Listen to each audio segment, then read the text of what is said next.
News नशा, आदत हर खबर की।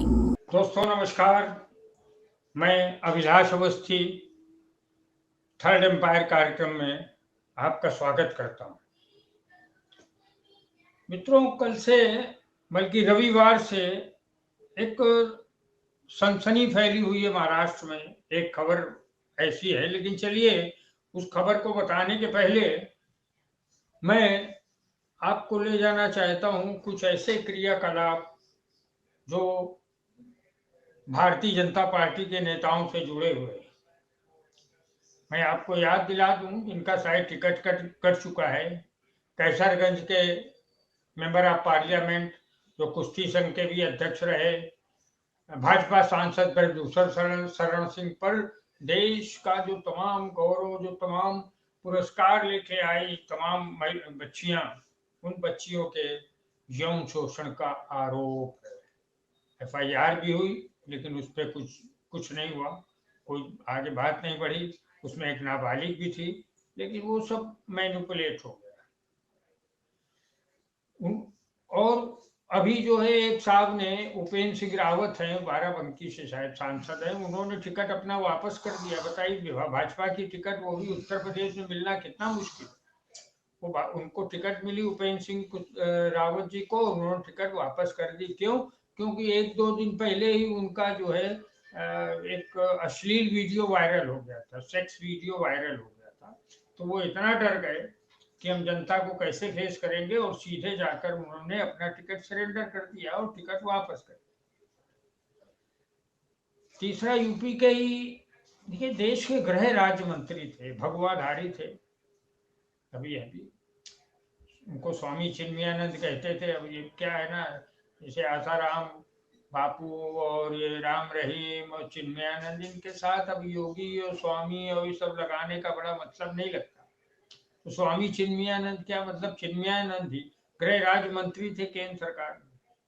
उनका एक वीडियो वायरल हुआ था कि वो जो है अपनी ही शिष्या से मसाज करवा रहे हैं निर्वस्त्र होके। मैं ये कुछ बातें हमें बोलनी पड़ती हैं, क्योंकि जब कोई खबर इस ढंग की होती है तो ये सब बोलनी पड़ती है। उन्नाव के एक MLA हैं, कुलदीप सेंगर, वो अब तक जेल में हैं। उनके ऊपर भी बलात्कार और हत्या का केस है।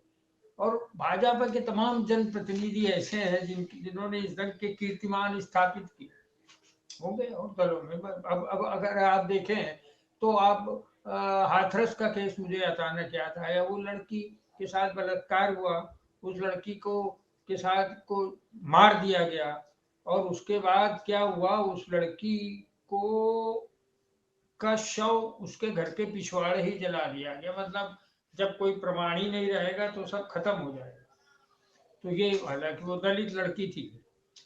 तो कुछ ये सब उत्तर प्रदेश के तमाम हैं। अभी उनकी चर्चा क्या करूं। उत्तर प्रदेश में 80 सीटें हैं, और दूसरे नंबर पर है 48 सीटें वाला महाराष्ट्र। तो महाराष्ट्र में कई बार जो है ऐसे तमाम क्रियाकलाप हैं जो जो देखिए, कुछ क्रियाकलाप होते हैं उसी समय खुल जाते हैं, जो इस ढंग के यौन शोषण के जो केस होते हैं, और कुछ होते हैं जो दबे रहते हैं, हमेशा के लिए दबे रहते हैं। कुछ ऐसे हैं जो कुछ साल बाद खुलते हैं। तो मैं ऐसे ही एक केस का रहस्य उद्घाटन कर रहा हूं। मैं क्या कर रहा हूं, एक्चुअली महाराष्ट्र के जाने माने वरिष्ठ एडवोकेट असीम सरोदे ने यह रहस्योद्घाटन किया है। और उस रहस्योद्घाटन से 2 दिन से काफी गहमा गहमी है महाराष्ट्र की राजनीति। और अभी देख, मैं ये स्पष्ट कर दूं शुरू में कि ये जो असीम सरोदे साहब हैं, वकील साहब हैं, जाने माने एडवोकेट हैं, ये शिवसेना उद्धव गुट से इनके संपर्क है, उनसे जुड़े हुए हैं। क्योंकि हम लोग अखबार के लोग हैं, तो हमारी जिम्मेदारी है कि हम सारी चीजों को स्पष्ट करते जाए। तो एडवोकेट असीम सरोदे ने जो घटनाक्रम बताया वो ये है कि 20-21 के जून, वो हम सबको भी पता, 20-21 के जून महीने में जब शिवसेना के 2 फाड़ हुए थे, तब एकनाथ शिंदे के नेतृत्व में एक घटक पहले जिसमें कुछ MP MLA थे, वो घटक यहाँ से पहले सूरत गया और फिर सूरत से गुवाहाटी चला गया, और गुवाहाटी जाकर वो एक होटल में रुके। अब गुवाहाटी के एक होटल में रुके, क्योंकि महाराष्ट्र और सूरत ही में रहते, लेकिन क्योंकि महाराष्ट्र और सूरत में 2-2.5 घंटे का बाई रोड रास्ता है, कुछ ही घंटे का है ट्रेन से भी। तो सूरत मतलब गुजरात में भी भाजपा का शासन, और गुवाहाटी असम में भी भाजपा का शासन, तो वो फिर गुवाहाटी चले गए। और गुवाहाटी जाना ज्यादा सुविधाजनक लगा, क्योंकि वहाँ हर एक की पहुंच नहीं हो सकती, वो दूर है। यहाँ सूरत में तो कोई भी कार उठाए चला जाए। तो अब ये घटना यहीं से शुरू होती है कि उन MLA को, जो महाराष्ट्र के थे, जिन्होंने अलग गुट बनाया था, उनको सुरक्षित रखने के लिए गुवाहाटी के जिस होटल में रखा गया था, ये घटना उसी होटल से जुड़ी, जिसके लिए असीम सरोदे साहब ने रहस्योद्घाटन किया। हालांकि उन्होंने कहा, वो सब मैं आपको धीरे धीरे बताता हूं। तो उन्होंने बताया कि गुवाहाटी के इस होटल में 2 अलग अलग सनसनीखेज वारदातें, ये असीम सरोदे साहब एडवोकेट ने बताया। मैं नाम बार बार उनका ले रहा हूं, क्योंकि उन्होंने कोई प्रमाण इसके नहीं दिए हैं। और तो सनसनीखेज वार देते हुए आरोप शिवसेना उद्धव गुट के वकील असीम सरोदे ने लगाया। यहाँ एक बात स्पष्ट करता चलूं कि न्यूज नशा चैनल और हम लोग असीम सरोदे के आरोपों की पुष्टि नहीं करते हैं, क्योंकि इसके प्रमाण उन्होंने नहीं दिए। लेकिन मैं ये खबर क्यों दे रहा हूं, ये मैं आपको दिखा दूं। ये नवभारत अखबार है आज का, उसमें फ्रंट पेज पे ही है, गुवाहाटी में एयर होस्टेस को छेड़ा, है ना। और ये अखबार है, नवभारत अखबार है, आज का है, जिसमें आपको मैंने खबर दिखाई कि गुवाहाटी में एयर होस्टेस को छेड़ा। तो ये छपी खबर फ्रंट पेज में, एक राष्ट्रीय अखबार में। दूसरा अखबार है, शिवसेना का अखबार है, हालांकि ये सामना अखबार है। तो इसमें भी है, लिखा हुआ है, उन्होंने जो भी लिखा, होटल में एयर होस्टेस से किया दुराचार। मैं ये 2 चीजें अखबार इसलिए दिखा रहा हूं कि ऐसे ही बंबई के तमाम अखबारों में, महाराष्ट्र के कई अखबारों में ये छपी। तो सरोदे साहब ने बोला कि ये वहां पर जो होटल था गुवाहाटी का, अब चूंकि वहां सब MLA रहने गए थे, तो वो MLA उस होटल में किसी और के प्रवेश की अनुमति नहीं थी। वो होटल पूरा का पूरा बुक कर लिया था। वहां पर जो है इनकी शर्मा जी की सरकार है ना, हेमंता विश्वा शर्मा, तो वो तो महान आदमी है, उन्होंने तो डांट दिया होगा, तो पूरा होटल बुक हो गया होगा। लेकिन क्या है कि उस होटल में, मैं सब चीजें क्रम वाइज बता रहा हूँ, उस होटल में कुछ कमरे थे जो एक निजी एयरलाइंस ने 1 साल के लिए पहले ही से बुक किए। कुछ होते हैं रूम बुक कर लिए कि हमारे कर्मचारी आएंगे, इंडिया जो भी एयरलाइंस होगी, तो कभी एयर होस्टेस आए, कभी कर्मचारी आए, कभी डायरेक्टर्स आए दौरे पे गुवाहाटी एयरपोर्ट में, तो उनके रुकने के लिए 1 साल के लिए उस होटल में कुछ कमरे बुक थे।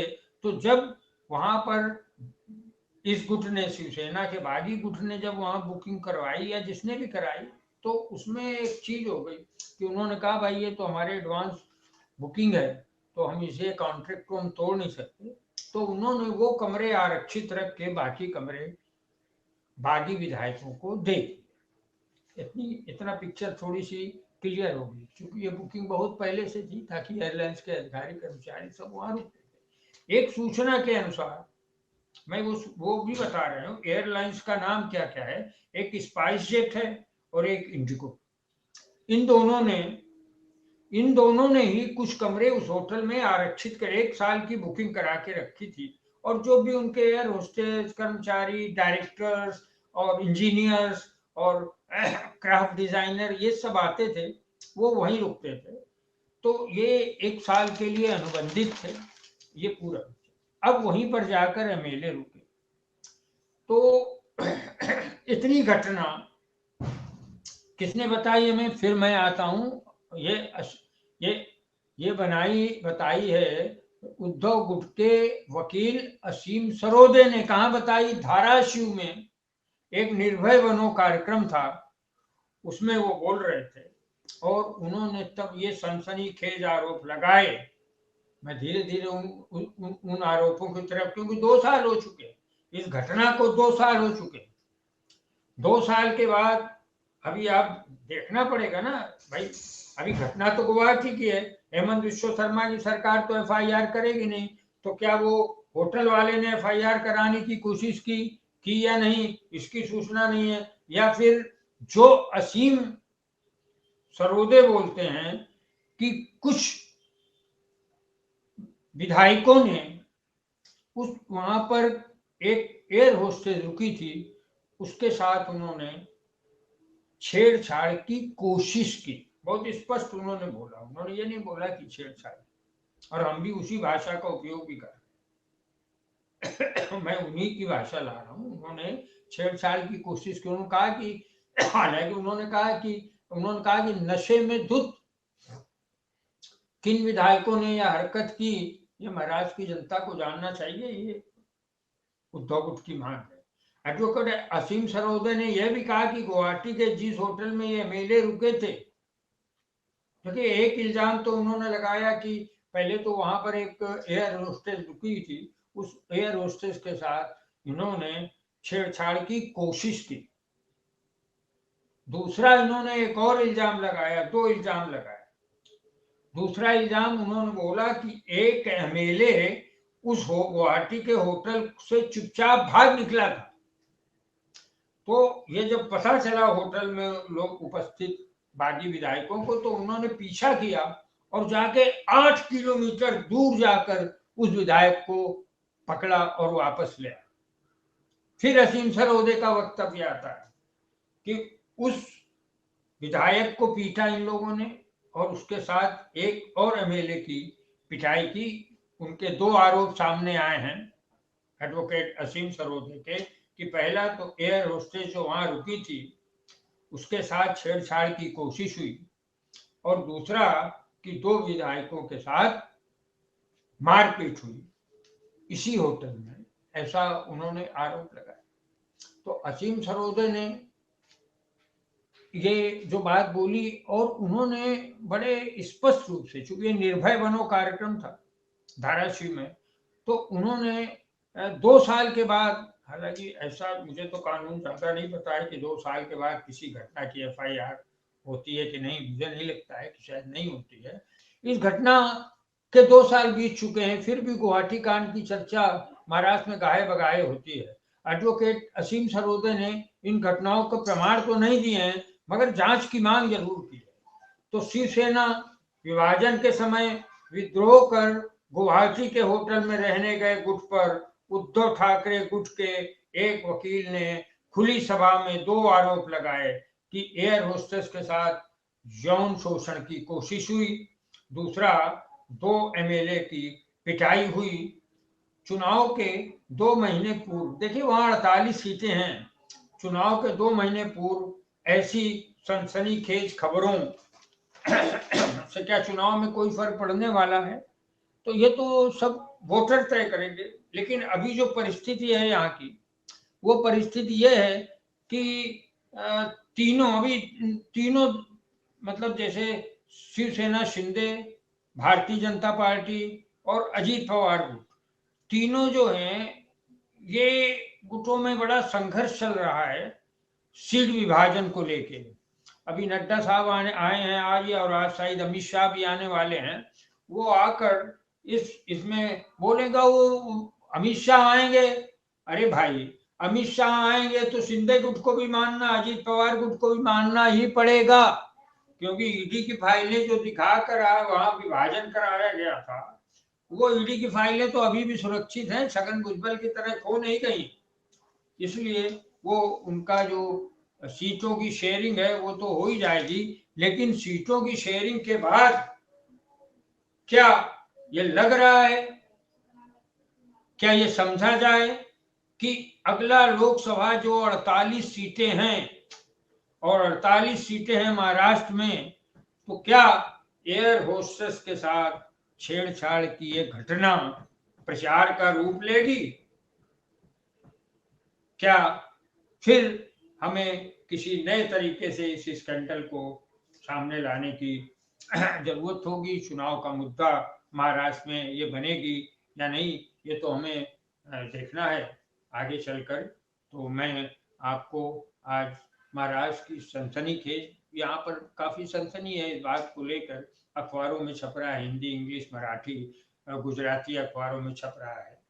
और एयर होस्टेस के, मैंने आपको खबर दिखा दी, एयर होस्टेस के यौन शोषण की कोशिश की बात तो चुकी है, मेले लोगों से जुड़ी है, वो किसी भी दल के, कांग्रेस में भी सुशील शर्मा ने जो किया था तंदूर कांड, तो उसकी भी निंदा होनी चाहिए। चूंकि आप एक समाज के जिम्मेदार हैं और पूरे क्षेत्र से वोट लेके आते हैं, आप द्वारा ऐसी घटना होती है तो जाहिर सी बात है कि इसमें समाज पे फर्क पड़ता है और समाज विद्रोह करता है। तो क्या विरोध पक्ष इस घटना को 48 सीटों पर लेकर जाएगा, या क्या एडवोकेट असीम सरोदे और उद्धव ठाकरे गुट की जांच करने की मांग को स्वीकार कर लिया जाएगा और जांच शुरू होगी, या क्या नहीं? 2 ही महीने बाकी हैं। तो दोस्तों, ये था महाराष्ट्र की एक सनसनीखेज खबर, जो लोकसभा चुनाव 2024 के कुछ ही दिन पूर्व सामने आई है और इसको एक नए रंग में, राजनीतिक रंग में प्रस्तुत करने की कोशिश की गई है। अंत में मैं फिर बताता हूं कि इस खबर की पुष्टि न न्यूज नशा करता है, न मैं करता हूं, न हमारे कोई विभाग करता है। यह चूंकि तमाम मैंने अखबार बताए, इन अखबारों में छपी खबर है। धाराशिव में निर्भय बनो कार्यक्रम में उद्धव ठाकरे गुट के एडवोकेट असीम सरोदे के वक्तव्य पर आधारित ये खबरें हैं, और वो खबरों की जांच करने के बाद मैं आप तक ये लेके आया। तो हम लोग इसमें किसी चीज के पुष्टि नहीं करते हैं। नमस्कार। थर्ड एम्पायर कार्यक्रम से मैं अभिलाष अवस्थी विदा लेता हूँ। और आप हमसे जुड़े रहने के लिए सब्सक्राइब करें YouTube पर, फॉलो करें Twitter पर और लाइक करें Facebook पर। और ज्यादा जानकारी के लिए आपको टाइप करना होगा सिर्फ